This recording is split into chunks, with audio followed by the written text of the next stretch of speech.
నమస్కారం. నమస్కారం. ఇంతకీ మీరెవరు? చెబుతాగానే పోనాడా. ఎందుకు? ఒక ఎస్టీడీ కాల్ కొడదామనే. ఎక్కడికి? ఎక్కడికని అడుగుతావిందమ్మా? మా ఎస్టేట్కే. మా రాజావారు ఎవరు? జమీందారు రాజా పూసపాటి గజపతి వర్మళ్ళ ఆయన అబా మొగలికే ఒక ఎస్టీడీ కాల్ తల్లే. దేనికి? దేనికని అడుగుతావేందమ్మా? మా కుమార్ రాజావారు ఎవరు? రాజా భాస్కర పురుషోత్తమ సర్వారాయలంకారు 10 గంటల 28 నిమిషాలకే కంటెసా ఏఈపీ 3326 కారులో మీతో కలిసి వెళ్తాను నేను చూసిన. అవును పోనేడా. అసలు మీరెవరు? ఇది అందమ్మా ఎట్ట అడుగుతావో? నేను దివాంజీ భుజంగం యూఎన్ఏ కదా. నీ పంట బడ ఇదే కదా చూడటం. అందుకే నేను తెలవదులే. ఆ సంగతి వదిలేయగానే మా యువరాజా వారు చింటూ వాళ్ళ మీద అలిగే ఈదులో పడ్డారు. పేపర్లో కూడా వేయించినమమ్మా. పని జరగలే. అందుకే మేము దేశం మీద పడ్డాం. ఊరూరా ఎత్తుక్కుంటూ ఇక్కడికి వచ్చే తలికే దొరికారు. పోనేడా. దేవాంజీ గారు కూర్చోండి. పర్వాలేదు కూర్చోండి. శనరాజా వారి ముందు కూర్చోవటం పద్ధతి కాదు కదా అంట. అయితే నిలబడండి. అట్నే. మీరు ఇక్కడికి ఎలా వచ్చారు? అమ్మగారు మీకు లైటనింగ్ కాల్ చేశారా? ఇంటి నుంచి మన చిన్న విమానంలో వచ్చారా? ఓరు ఓరు ఓరు ఓరు ఏందండి ఎటు సిక్కిపోయారో.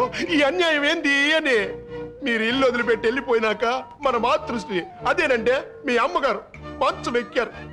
మిమ్మల్ని అడగడం దగ్గటం, మిమ్మల్ని అడగడం దగ్గటం. అంతెందుకో ఆ కోటీశ్వరాల సంగతే ఏందండి అట్ట చూస్తారో. మీ మేనత్త కూతురు అదే మీ కాబోయే పెళ్ళం 2 చేతుల్లోనూ 2 దండలు అట్టుకునే మన ఊరు బయట 2 రోడ్ల జంక్షన్ లేదో అక్కడ బెంచి మీద నిలబడే మీకోసం చూడటం బావేడా అంటాం. మీకోసం చూడటం బావేడా అంటాం. పోనేడా. ఫోన్ ఎందుకు దివాంజీ? మేము మీతో రావడానికి మాకే అభ్యంతరము లేదు. ఎప్పుడైతే ఈవిడ మా శీలాన్ని శంకించిందో అప్పుడే ఇక్కడ ఒక్క క్షణం కూడా ఉండకూడదని మేము నిర్ణయించుకున్నాం. ఏమిటి మమ్మీ ఈయన వెళ్ళిపోతానంటున్నారా? మీరిద్దరు ఎవరిని కలవడానికి వెళ్ళారు? అక్కడ ఏం జరిగింది చెప్పు మమ్మీ. క్షమించు స్నేహ. మమ్మల్ని ఒక నాటకాల కంపెనీ మనిషిలా జమ కట్టారు మీ అమ్మగారు. ఇంత అవమానం జరిగాక నిన్ను ఎలా పెళ్లి చేసుకోమంటావు స్నేహ? మర్చిపో స్నేహ, మర్చిపో. ఆగండి, నేను మా డాడీతో మాట్లాడతాను. అమ్మాయో నన్ను ఒక ఎస్టీడీ చేసుకొని తల్లే. పోనేడా. ఏ ఫోను చెయ్యక్కర్లేదు. భాస్కర పురుషోత్తమ సర్వరాలం గారు, నేనిప్పుడు మిమ్మల్ని నమ్ముతున్నాను. మీరు మా వారు కలవడం చూసి ఇదంతా నాటకమేమోనని భ్రమపడ్డాను. ఇప్పుడు నిజంగా మీరని తెలుసుకున్నాక నా పొరపాటేమిటో గ్రహించాను. నన్ను క్షమించండి.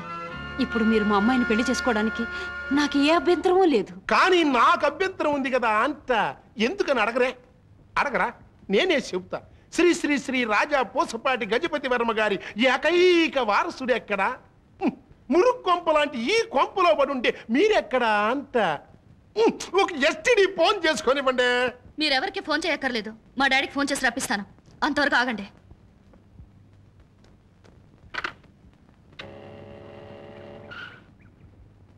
డాడీ రండి. ఏమిటమ్మా, ఏమిటి గొడవ? అమ్మ పెళ్లికి ఒప్పుకుంది. దివాన్జీ గారు అడ్డు చెప్తున్నారు. మీరేనా దివాన్? ఏందయ్యా అట్టడుగుతాడో? నేను రాజా పూసపాటి గజపతి వర్మ గారి ఎస్టేట్ మేనేజర్ని కదా. ఏమిటయ్యా ఈ పెళ్లికి మీ అడ్డు? కాదా అంట. మా యువరాజా గారికి పెళ్ళంటే వారి తాహతకు తగ్గట్టుగా ఉండాలి. యో నీకు తెలవకపోతే మా పెద్ద రాజా వారిని కరుక్కుని చెయ్యి. ఏమిటయ్యా మీ తాహతకు మా తాహత తగంది? అమ్మాయి తల్లికి ఊళ్ళో 6 బంగ్లాలు ఉన్నాయి. ఊరు అవతల 6 తోటలు ఉన్నాయి. ఊరి అవతల 600 ఎకరాల మాగాడ ఉంది. బాగుందయ్యా, చాలా బాగుంది. ఉన్నయన్ని అమ్మాయి గారి తల్లికే ఉంటే మరి అమ్మాయి గారికి ఏముంది అంట. తల్లి సొత్తు పెట్టదు కాదు. కాదయ్యా, ఎట్ట ఉద్ది అంట.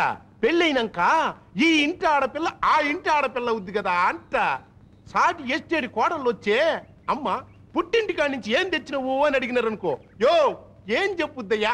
అదే మీ అభ్యంతరం అయితే తక్షణం వాళ్ళ అమ్మ ఆస్తంతా అమ్మాయి పేరు పెడుతుంది. అప్పుడు మీకేం అభ్యంతరం లేదు కదా? అప్పుడైతే ఉండదయ్యా. ఎందుకంటే మా పెద్ద రాజా వారు వాళ్ళ ఆయన కొద్దిగా కాకపోతే కొద్దిగైనా సంజాయిషి చెప్పుకోవడానికే వీలుగా ఉంటది కదా.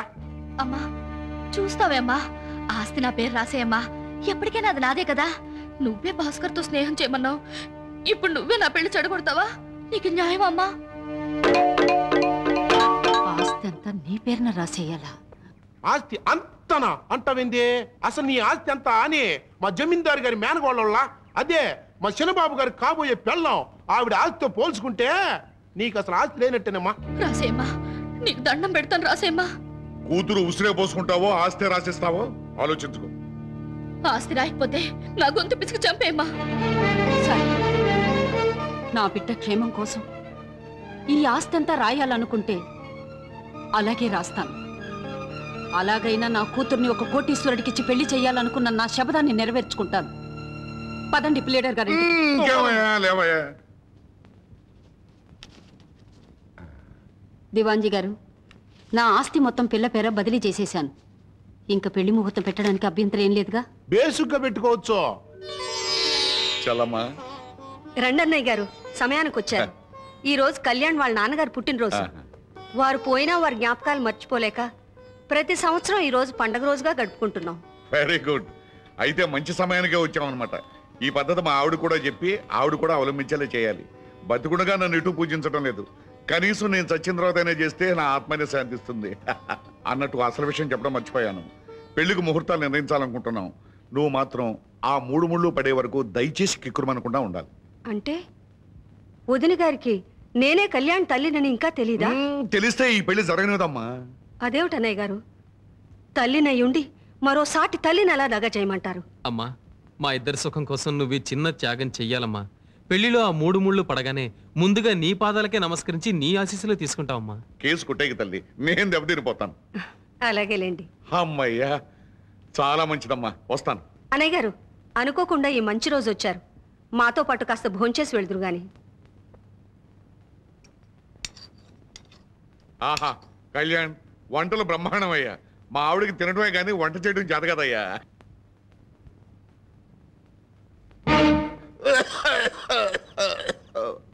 ఏమిటి ఏమిటి ఇదంతా? మీరంతా ఇక్కడ భోంచేస్తున్నారా? అది భోజనం అంటే భోజనమే, కూర వంకాయ పప్పు చారు. నాకేం అర్థం కావటం లేదు.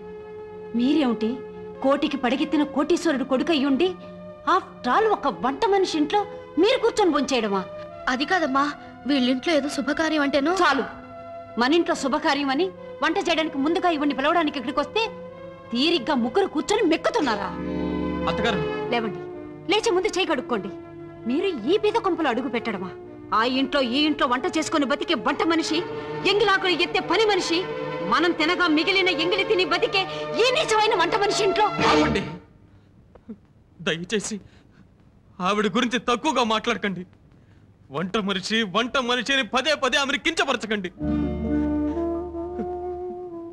నా కోసం తన ఆయురారోగ్యాల్ని రక్తాన్ని ధారపోసిన దేవత లాంటి మనిషి. మీ సాటి ఆడ మనిషి అయిన తర్వాతే వంట మనిషి. నన్ను కని పెంచి చదివించి ప్రయోజకుడిని చేయడం కోసమే ఆయన వంట మనిషి. మా అమ్మండి. అంటే అన్నపూర్ణ మీ అమ్మ, నువ్వు ఎస్టేట్ యజమాని కొడుకువి. నాకు ఏ ఎస్టేట్లు లేవు. మా అమ్మ ప్రేమ తప్ప నాకు మరే ఆస్తి లేదు. నన్ను క్షమించండి. ఏమిటండి ఇదంతా? అతనంటున్నది నిజమేనా? ఇదంతా మీ పన్నాగమేనా? అంటే నా అనుమానమే నిజమైందన్నమాట. ఎంత మాయ చేశారు, ఎంత ద్రోహం చేశారు. మీరంతా కట్టకట్టుకొని నా మీద కత్తి కట్టారన్నమాట. మీరంతా ఒకటై నా ఆస్తంతా ఒక్క అనామికుడికి కట్టబెట్టాలని చూస్తున్నారన్నమాట. నా కూతుర్ని ఒక పేదంటి కోడలు చేయాలనుకుంటున్నారన్నమాట. నో, నేను ఇది సహించను. నా ప్రాణం ఉండగా నేను ఈ పెళ్లికి ఒప్పుకోను. నా కూతుర్ని చంపైనా నేను చస్తాను కానీ నా కూతుర్ని ఒక పిక్కరవాడికి ఇచ్చి పెళ్లి చెయ్యను. నేను పెళ్లికి ఒప్పుకోను.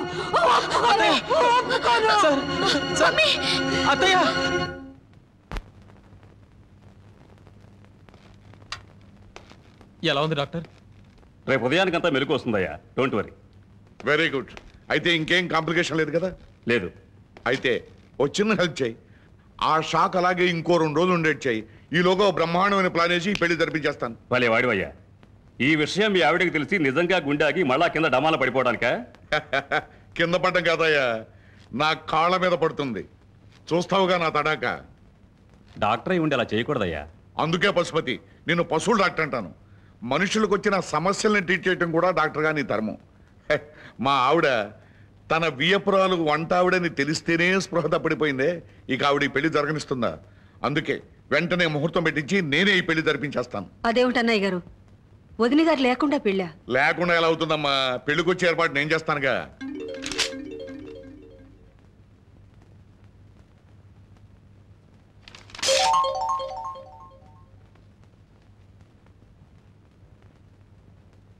నర్స్, ఏమిటిది? నేను హాస్పిటల్కి ఎప్పుడు వచ్చాను? 2 రోజులైంది. 2 రోజులా? మరి మా వాళ్ళంతా ఎక్కడా? మీ వాళ్ళెవరు? అంబులెన్స్ కోసం ఫోన్ వచ్చింది, మా స్టాఫ్ మిమ్మల్ని ఇక్కడ తీసుకొచ్చి పడేశారు. నన్ను అంబులెన్స్లో తీసుకొచ్చి పడేశారా? నాతో నా వాళ్ళు ఎవరూ రాలేదా? నా కూతురు, పనివాళ్ళు ఎవరూ రాలేదా? 2 రోజులుగా మిమ్మల్ని చూసే దిక్కే కనబడలేదు. అంటే నన్ను దిక్కులేని చేసి పడేశారన్నమాట. నేను ఇప్పుడే ఇంటికి వెళ్తాను.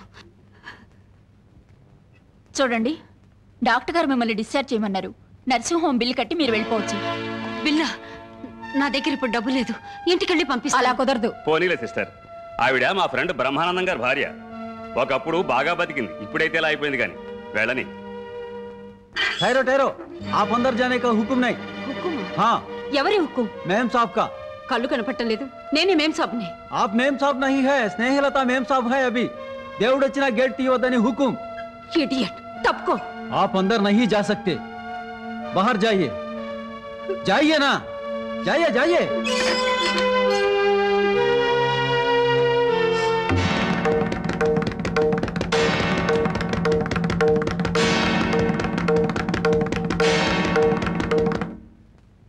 ఆయన ఎక్కడ? ఎవరి ఆయన?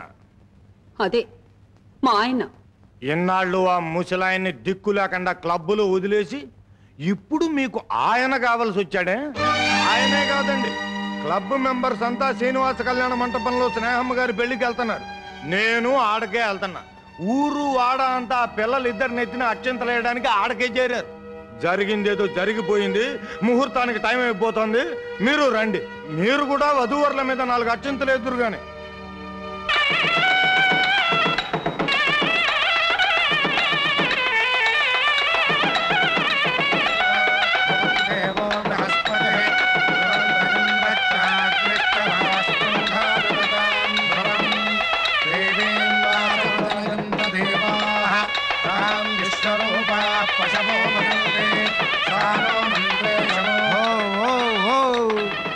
పంతులు గారు, మంత్రాలు బఠానీలు కటకటాన వెళ్ళినట్టు గబగబా చదివేయిద్దని జీళ్లపాకంలాగా సాగదీయమని మా అయ్యగారు చెప్పారు. సాగదీస్తే ఎలా అండి? ముహూర్తం ముంచుకొచ్చేస్తుంటాను. ముహూర్తం కాదండి రావాల్సింది, అంతకన్నా ముఖ్యమైన ఆవిడ రావాలి. అమ్మగారు అయ్యగారు అమ్మగారు.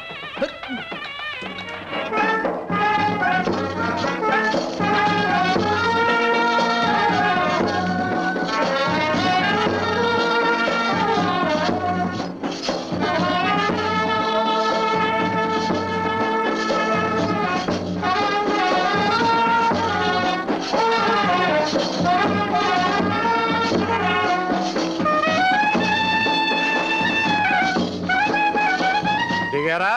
పూర్తిగా దిగిపోండి, వెళ్ళి పిల్లల్ని దీవించండి.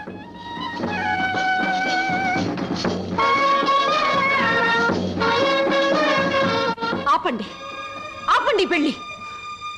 అయ్యా, టైం ఎంత అయింది? కరెక్ట్ టైం ఎంత? నానా, కరెక్ట్ టైం అడుగుతున్నారు. 11 అయిందమ్మా, 11 అయింది. ముహూర్తం సరిగ్గా 11:07. లాయర్ గారు, ఏమిటండి అన్యాయం? కన్న తల్లి నేను అనుమతి లేకుండా ఎలా చెల్లుతుందండి పెళ్లి?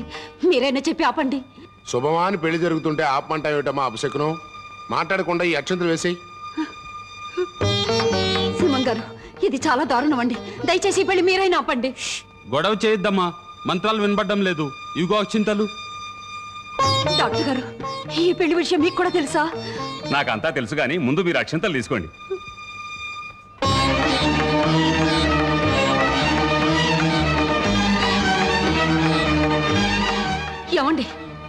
ఏమిటండి అన్యాయం? నన్ను మోసం చేసి నా ఆస్తి అంతా కాజేసింది కాకుండా నలుగురు ముందు నన్ను అవమానపరుస్తారా? నన్ను ఇంత హీనంగా చూస్తారా? అసలు మీ ఉద్దేశం ఏమిటి? ఇవిగో నీ ఆస్తికి సంబంధించిన పత్రాలు. నీకు కావలసిన ఆస్తి అంతస్తే గానీ ఆప్యాయతలు కావు. నీ డబ్బుతో మాకేం ప్రమేయం లేదు. ఈ పెళ్లికి మాత్రం అంతరాయం కలగజేయకు. ఈ పిల్లల సుఖాన్ని గడ్డురాకు. దయచేసి వెళ్ళి వెళ్ళి.